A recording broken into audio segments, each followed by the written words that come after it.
ओम शांति। मम्मा के प्रति दादी गुलजार जी द्वारा मिला हुआ 7वें दिन का भोग का संदेश 1/7/1965।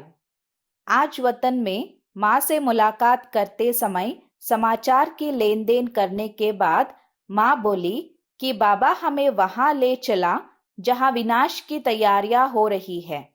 वहां बहुत नाजुक हथियार तैयार पड़े हुए थे।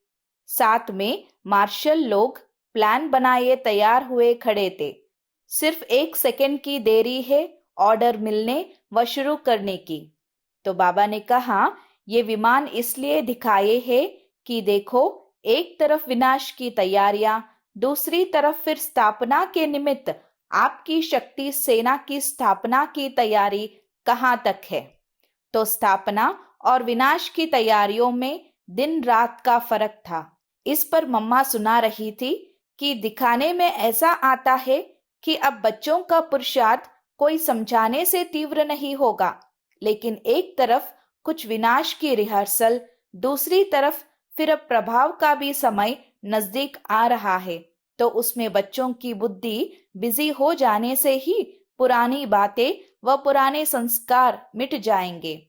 अब भल बच्चे कहते हैं कि हम बिजी हैं, लेकिन सबकी बुद्धि बिजी नहीं है। भले मुख बिजी है, लेकिन बुद्धि बिजी होनी चाहिए।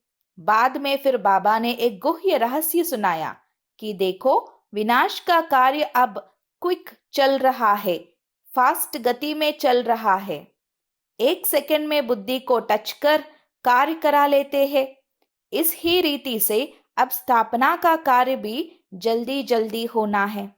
इसलिए मम्मा को भी सूक्ष्म वतनवासी बनाया हूं, ताकि वह भी बुद्धियों को प्रेरित कर स्थापना का कार्य जल्दी करा सके और प्रभाव निकल जाए। इस प्रकार थोड़े समय में तुम बच्चे अंतःवाहक शरीर द्वारा अंतः प्रेरणाओं से की हुई माँ की सेवा का प्रभाव देखते जाएंगे। देखो, शुरू शुरू में जब प्रेरणा से वह टचिंग होकर तुम लोग आई तो कितनी जल्दी स्थापना हुई और मेहनत भी कितना कम लगी और अनन्य रतन भी कितने निकले। अब देखो कितनी मेहनत और कितना समय लगता है। तो अंत में फिर अब टचिंग का ही पाठ चलना है। इसलिए बच्चों को यही समझना चाहिए कि अब समय बहुत नजदीक है। ऐसा ना हो कि कई पॉइंट्स को पकड़कर, मिसाल के लिए ब्रह्मा की 100 वर्ष की आयु है, अभी इतना समय पड़ा है, इस प्रकार के पॉइंट्स के आधार पर न ठहर पुरुषार्थ करते चलो। साथ में बाबा ने यह भी सुनाया कि किसी देश का बड़ा आदमी आदि अन्य देश में जाते हैं तो उनकी कितनी मेहमान निवाजी करते हैं और सब मुख्य चीजें खिलाते हैं, सैर कराते हैं। इस रीति मम्मा भी सूक्ष्म वतनवासी बनी हैं, तो मम्मा को विष्णुपुरी, शंकरपुरी, निर्वाण धाम आदि की बहुत सैर करानी है। अच्छा, आज गुरुवार है, मम्मा को भी निमंत्रण दिया हुआ है आने के लिए। यह तो बच्चों को बतलाया है कि अब मम्मा सूक्ष्म वतन में बाबा के पास रहने वाली है। बाबा को बुलाई पूछा था कि इनको हमारे साथ अंत तक चलना था, फिर आपने इनको अपना साथी बना लिया है क्यों? बाबा ने बोला, ड्रामा में जो नोंद है सो तो होगा ही। मुझे इनसे बहुत काम कराना है। इनका जो हिसाब किताब था वो भोगना से चुप्त हो गया। यह तो हमारा राइट हैंड है। बच्चों को मम्मा आकर सारा समाचार सुनाएगी कि अंत में क्या हुआ, कैसे चली गई, सब सुनाएगी। आत्मा को सब मालूम है ना। मम्मा को बहुत अच्छी लिफ्ट मिली है, इसमें तो और ही खुशी हो जानी चाहिए। अच्छा, गुलजार संदेशी उड़कर वतन पधारी और प्यारी मीठी माँ गुलजार के रथ पर सवार हो मधुबन पधारी। पहले पहले तो साकार बाबा से नैन मुलाकात कर हाथ में हाथ दिया।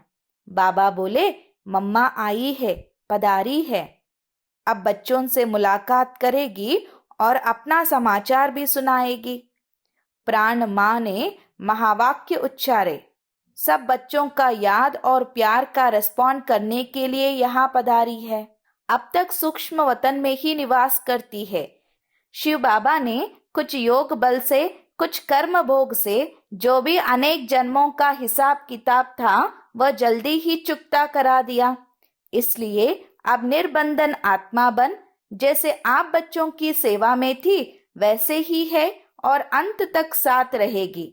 सिर्फ साकार व आकार का अंतर हुआ है, बाकी तो यह साथ अनादि और अविनाशी है ही। रोज बच्चों से मिलते भी रहते हैं, आगे भी मिलते रहेंगे। अंत समय में कुछ समय पहले कष्ट कम महसूस होने लगा था और अशरीरी कर्मातीत अवस्था का इस शरीर में होते हुए भी कुछ सेकंड अनुभव हुआ था और उस ही अंत मते के हिसाब से कर्मातीत अवस्था की गति प्राप्त हुई। अंत के समय का यही अनुभव है। अब निर्मोही, अनासक्त, कर्मातीत, कर्म बंधन मुक्त होकर सारी दुनिया की सेवा में शिव बाबा के साथ उपस्थित हो। फिकर की कोई बात नहीं, हम बहुत राजी खुशी में हैं और आपके साथ है। इसलिए आप सब भी जल्दी जल्दी अनासक्त, अंतर्मुखी और अचल स्थिति को प्राप्त करो और अपने राज्य की स्थापना के कार्य में मददगार बनते चलते चलो। साकार बाबा ने कहा, मम्मा आप जैसे सब बच्चों को भोग देती थी वैसे ही अपने हाथों से सबको प्रसाद दो।